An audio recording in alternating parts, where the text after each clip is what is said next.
think if you ask me if I can articulate this point a little bit better, I think the illusion around Kendrick is starting to fade. I think I don't want to say the goodwill, but it's almost what Jay-Z is experiencing right now.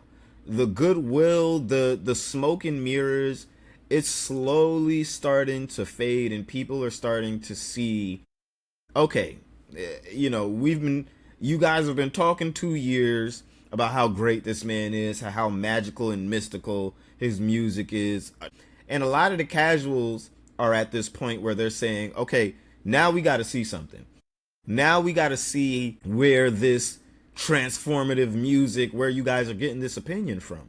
So now, rightfully so, these guys want to see, okay, why do you guys feel that this man is, Jesus Christ's second coming? Like, you know what I mean? So, as I said, that illusion is fading, and people are starting to see that a lot of Kendrick's music comes from the hype, the the aggressive breakdowns, the breakdowns that are just overreaching, overstepping, that nobody ever calls out. Nobody ever says, all right, this guy might be reaching, but let him break down some Drake lyrics. But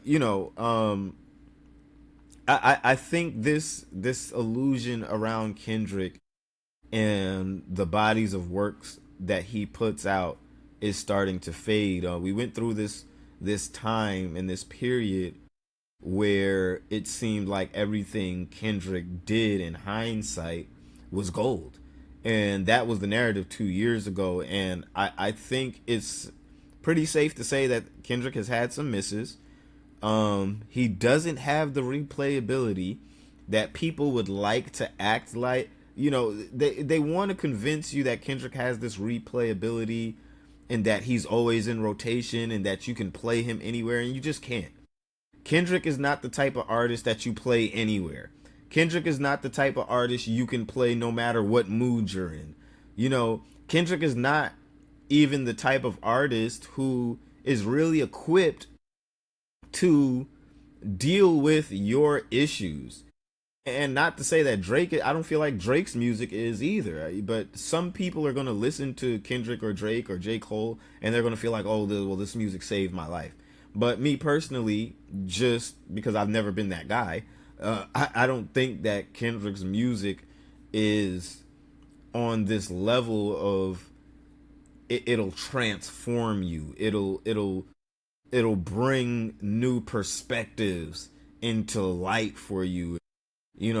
I just don't get that. And if anything, the way these people talk about him, you would think that he would be doing more.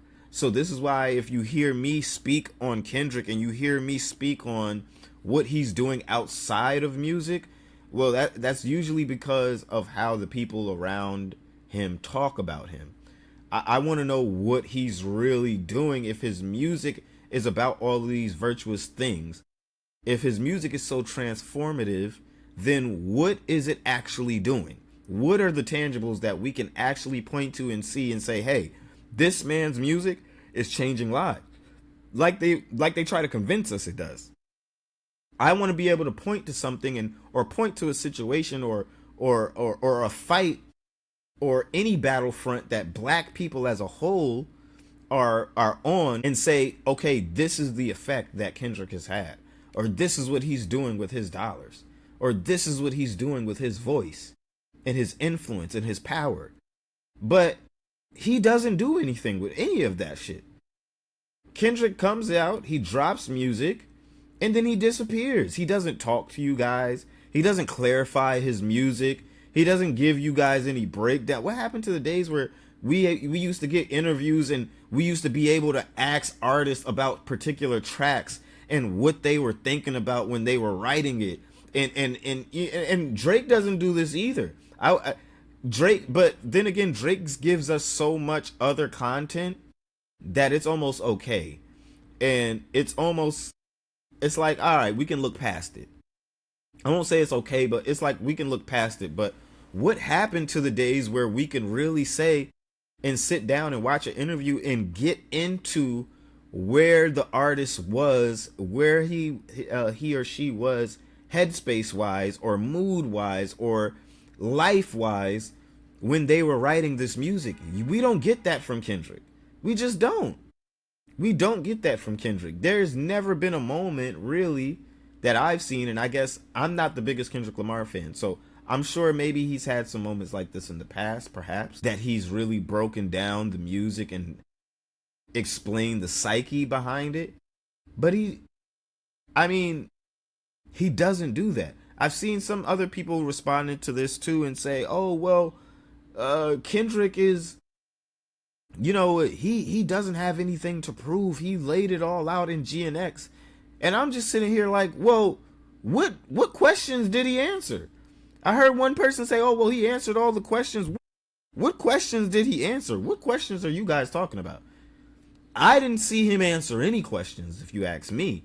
He hasn't answered any questions pertaining to the beef, pertaining to why he did what he did, pertaining to, why he feels the way he feels about Drake, and felt like instead of making peace, instead of getting on first person shooter, I'm going to go at these niggas instead. Not breaking any of that down. Which, as a hip hop fan, I would like to know that. Not even as a hater. Not even as someone who doesn't like him. I want to know as a hip hop fan, as a hip hop historian. I want to be able to chronicleize and say, I was here. This is what happened. When I'm breaking this down to my son and I'm telling him about the greatest rap beef in hip hop history, I want to have all the details. So that's just me as a hip hop nerd. But there has to be more to this guy if you guys are going to hype him up that much, this much, to this degree. That's just what I feel. If we're going to hype him up to this degree, there has to be more. There has to be something that we can point to and say that he's affecting something. But really, I don't see it. Besides him getting a bunch of awards, he may... I mean, he's not even affecting the lives of the people who are on GNX. What has $10,000? Anybody watching? How will $10,000 affect your life? Probably not drastically. Probably not much. I imagine not. And I imagine they're behind the scenes trying to clean up that little debacle with the royalties and all of that. But you don't even take care of the guys that's on your album who helped you sell this illusion of a unified LA. Under your direction, under your banner, under your PG Lang banner. And it was a lie. So, I'm going to let these guys continue. I obviously have a lot to say. But, I just think that it really just falls down to the illusion falling apart. And the bigger you get, it becomes harder to maintain a certain illusions about yourself. Certain mystique. I think Kendrick Lamar would rather hold on to the mystique around him rather come out and show you guys who he really is. And that just might be me. I don't know.